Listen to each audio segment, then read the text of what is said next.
Welcome to the Rotary Times Show, a public service program presented by Rotary District 7610, Virginia.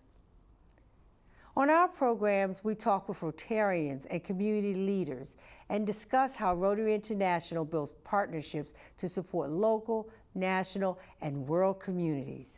I am your host, Rotarian Dr. Deborah Jackson from the Rotary Club of McLean, Virginia.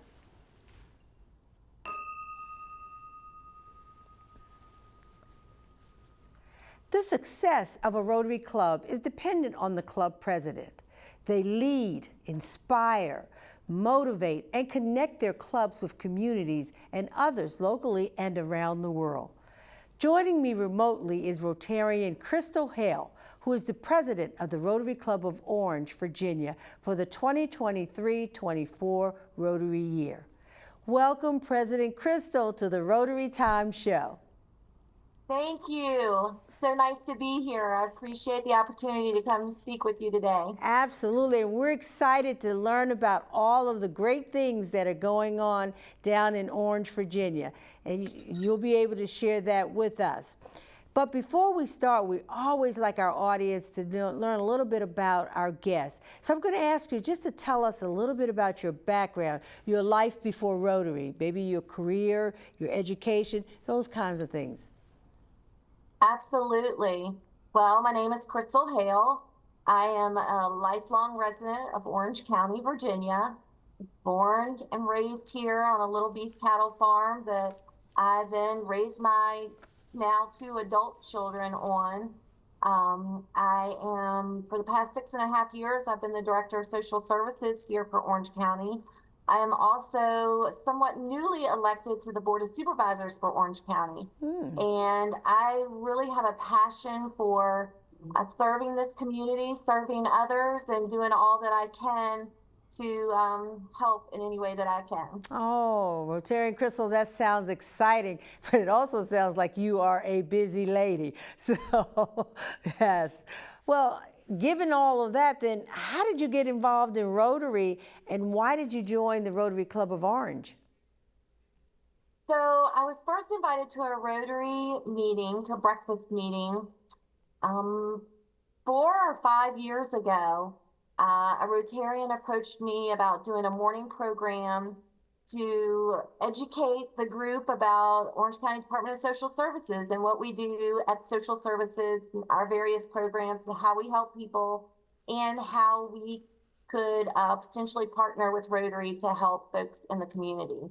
So that meeting, when I did a presentation at a breakfast meeting, was really my first interaction with Rotary. Prior to that, I'm embarrassed to say that I did not know what Rotary was. I kind of thought it was like the garden club. And so it was very interesting to me. It was a small group of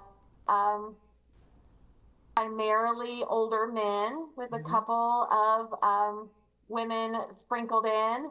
And it was just a very small, intimate crowd, which has now changed. But after that, one of those wonderful Rotarians reached back out to me and invited me to another meeting and then to a social event, and eventually approached me about becoming a potential member. Yeah, isn't it wonderful? I think we all have that same journey where we started just to do a presentation from the community, and then we became involved. So we're glad you're with us, and we're glad you're here to share your Orange story. Talk to us a little bit about the club. What's the size of the club? You mentioned that it started small, but it has changed. Talk to us a little bit about the size of your club, when you meet, those things. So our club has gone through a period of growth and revitalization over the past 3 years, which is so exciting. I officially joined during the pandemic. Right as the pandemic was hitting, I was inducted, and I believe it was around April of 2020.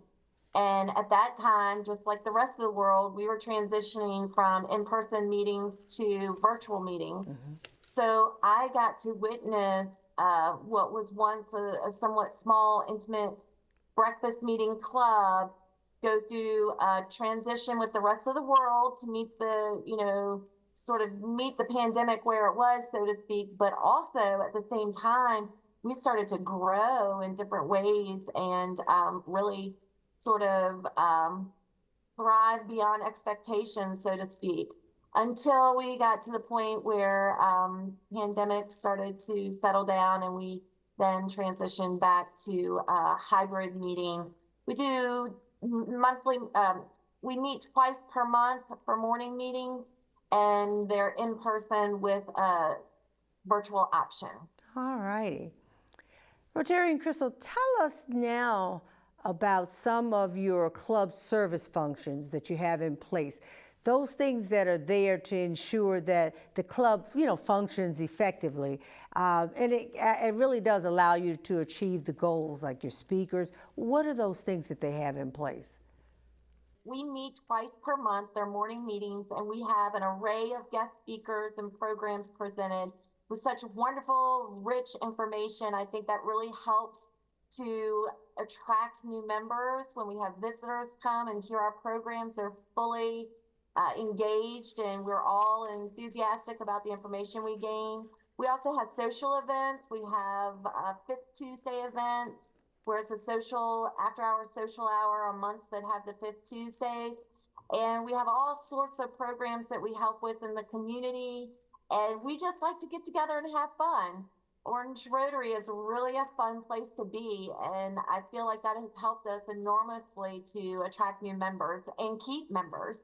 Absolutely. That fellowship is a huge part of Rotary that I think so many of us have plugged into, connected with, and continue with. So that is great to hear. And hear about your speakers. I love to be able to tell people that Rotary is like an education series. You never know what the topic is going to be, but it's always something of interest and might pique your curiosity. So thank you for sharing that. How about your community service? Talk about that a little bit. What are some of the things that you guys do in Orange around community service? Oh, wow. We do so much in Orange County. It's hard to count all the projects we do, but our big ones are we are in charge of putting on the annual Christmas parade, which is a big deal in Orange. And it's a Christmas parade that runs the first Saturday of December that evening, all the way through the main part of town. And we had over 80 entries this past December. We give away awards. It's really a big deal for the whole community. And in conjunction with that, we have the lighting of our memorial Christmas tree, which is very important. Each little light on that Christmas tree signifies someone who has been lost in the community. And we do things like we've packed over 800 dental kits for children in need for Christmas that go along with our local service organization that provides Christmas presents to those children. All of those presents are accompanied with a dental kit. And we give out a lot of scholarships to our local students. And we just do a lot of things for folks in the community and for our youth, especially supporting our youth, such as our scout troops, our academic team, our high school students. We do a lot with the youth in Orange County, and we're so proud of that. Wow. Let me ask you this. You mentioned your high school. Do you have an Interact club at your high school? We do not have Interact, but that is certainly something that we have sort of lightly dabbled with the potential of doing that. We've been going through a reorganization for the past couple of years with really getting our bylaws in place, an organizational structure that has a really solid 3-year succession plan. We created our first ever budget over the past year. And so a lot of those administrative housekeeping things are pretty much under our belt now. And I think the upcoming year, with the new president coming in July, we'll have a lot more room to create new programs and new opportunities such as that. Oh, I'm so wonderful. And I love the fact that you talked about succession planning. So you're building the capacity of those Rotarians in the club to be prepared to step up, step in to those roles of officers. So that is wonderful. How does your succession plan work? Some clubs, I hear, the secretary then goes to the president-elect, then the president. How does yours work?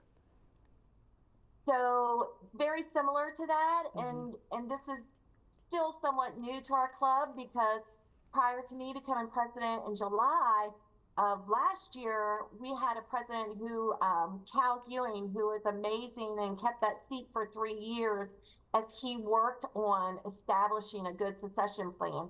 Um, so he has done an amazing job of getting us to the point where we have that 3 years in place. But essentially, it's where the the secretary is also the president elect, and then there is a president.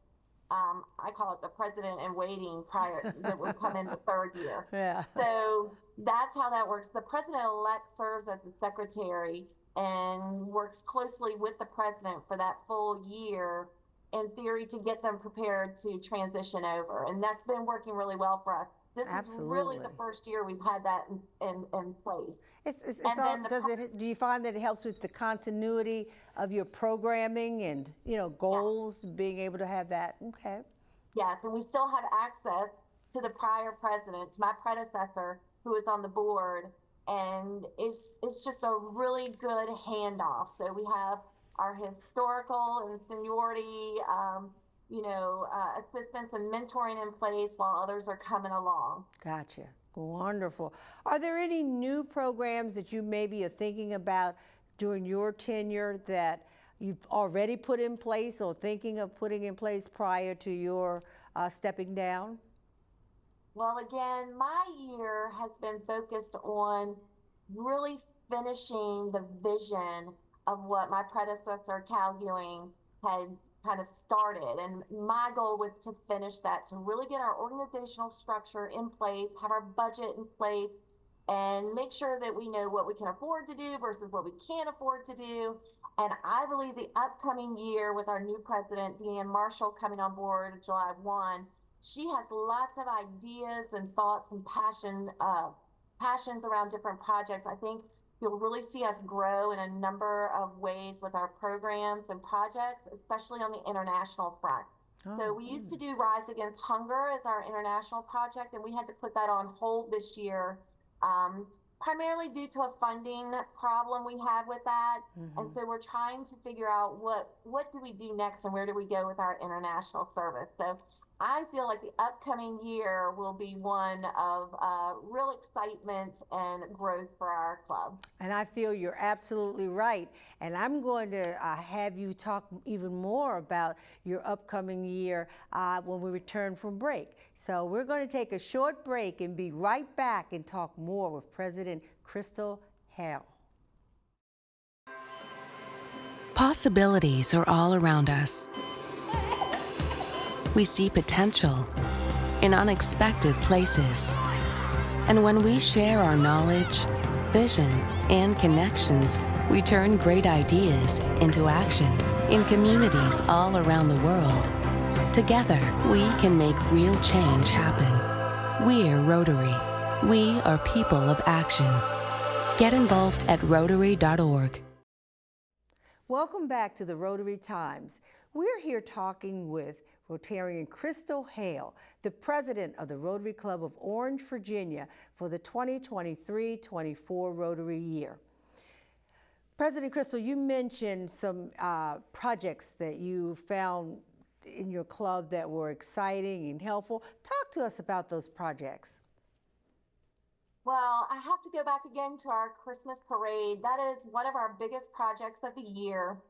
And we have just such a wonderful time seeing the entire community come together, enjoy the festivities, and really see what Rotarians do to participate in fun projects that connect the community. So with over 80 entries this past year and everything from fire trucks to people on horseback to Santa Claus coming, it is just such a wonderful event to connect the community with Rotary and for us just all to be together and having a great time. Along with our memorial Christmas tree lighting, because that's a great time to honor those we've lost, and it's a sentimental time.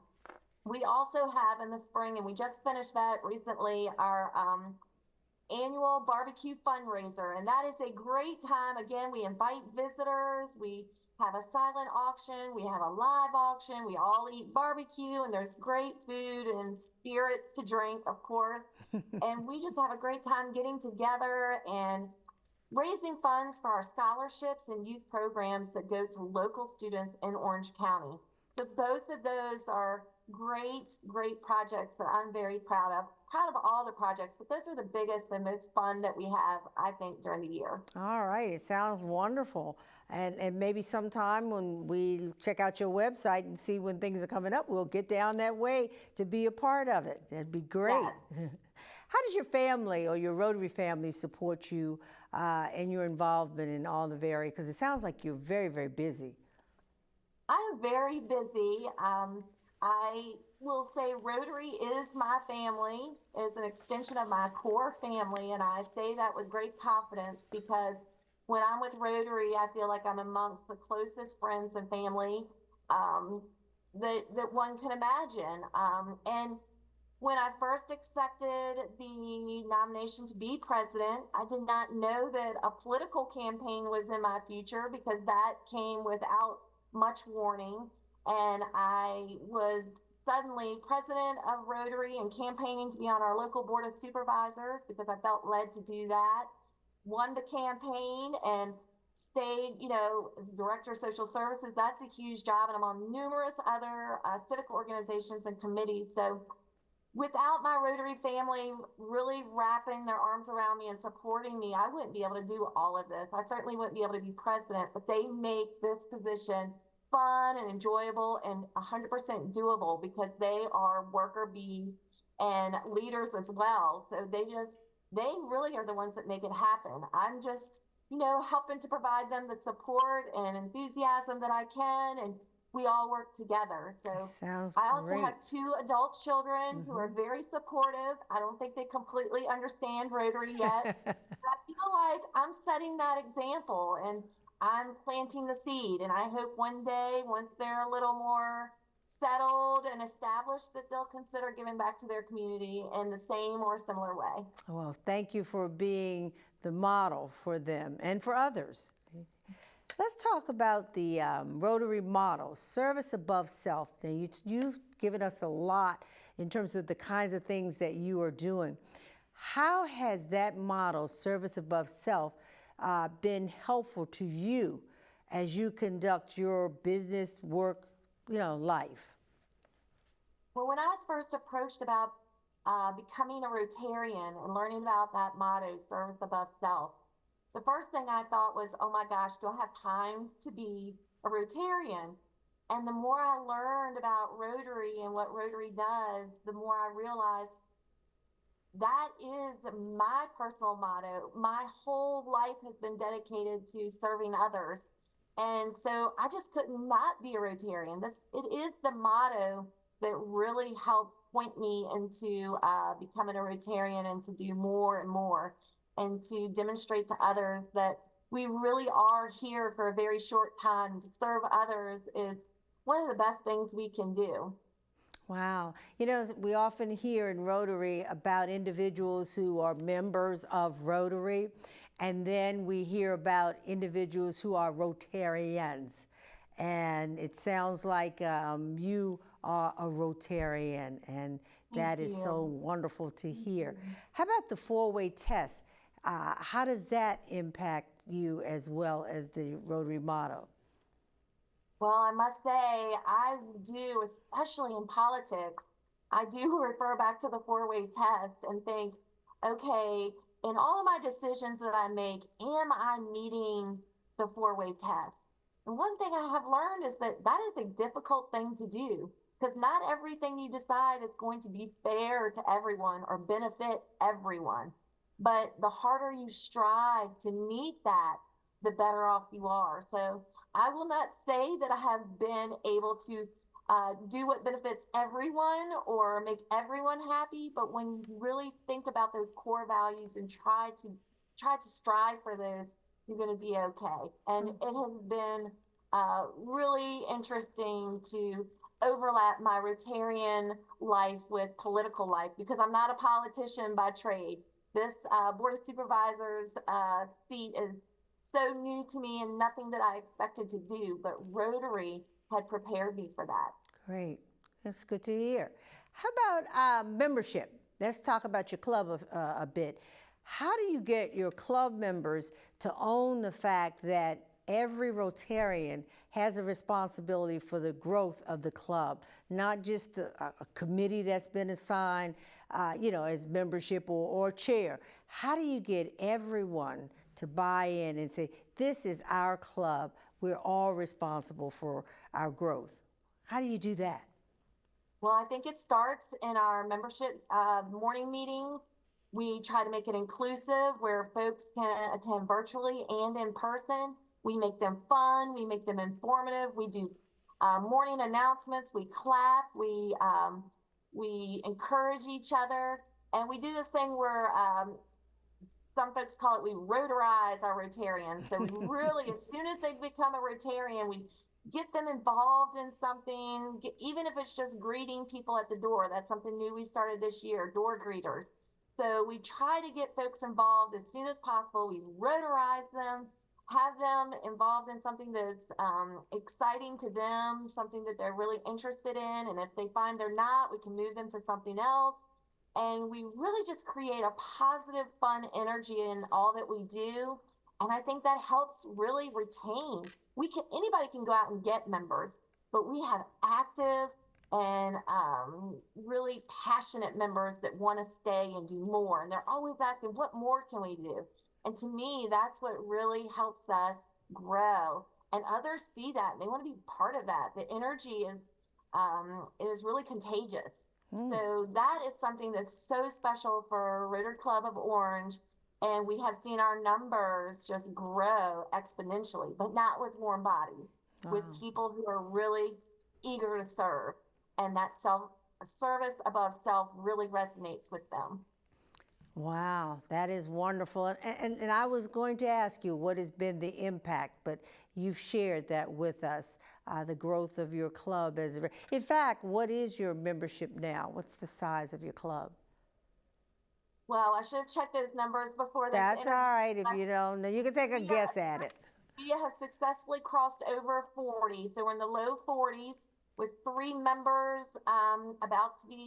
three prospective members about to be presented to the board. So, we are really growing. Yes, and you are. That is we do a Rotary luncheon with prospective members. And it's funny, I was just telling a friend the other day, I seem like I'm doing all kinds of Rotary luncheons lately.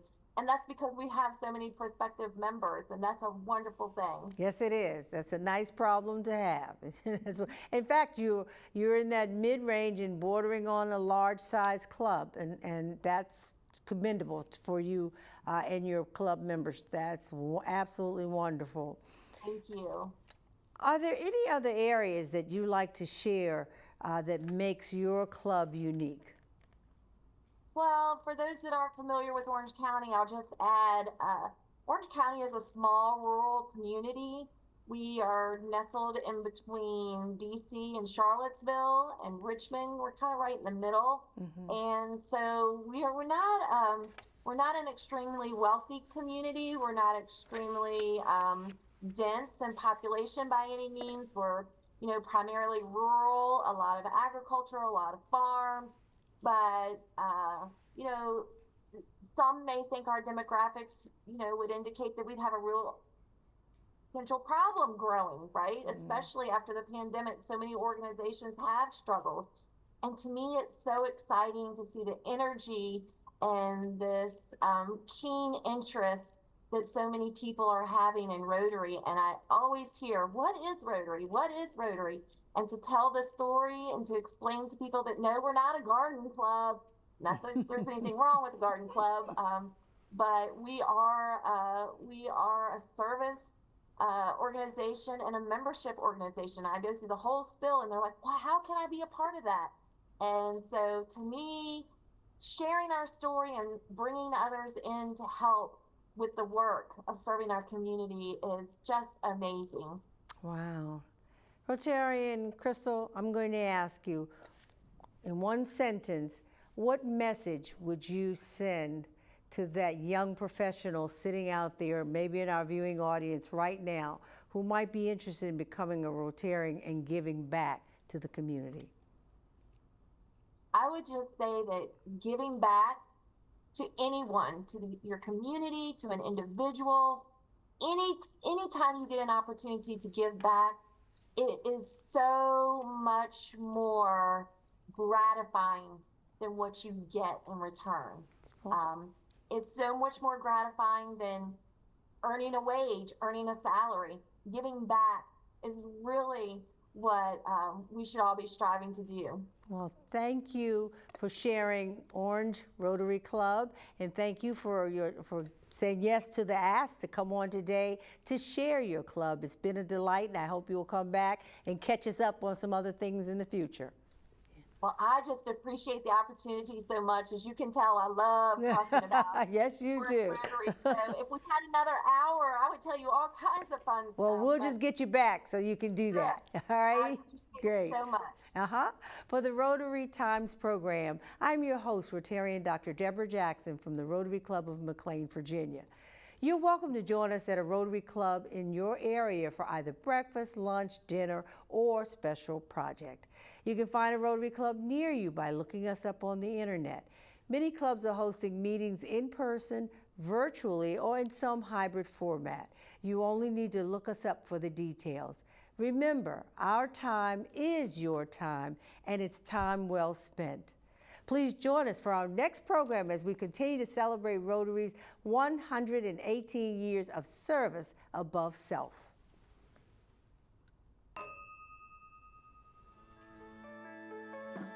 Funding for this program is made possible by the generosity of Rotarian Lynn Heinrichs, State Farm Agency, McLean, Virginia.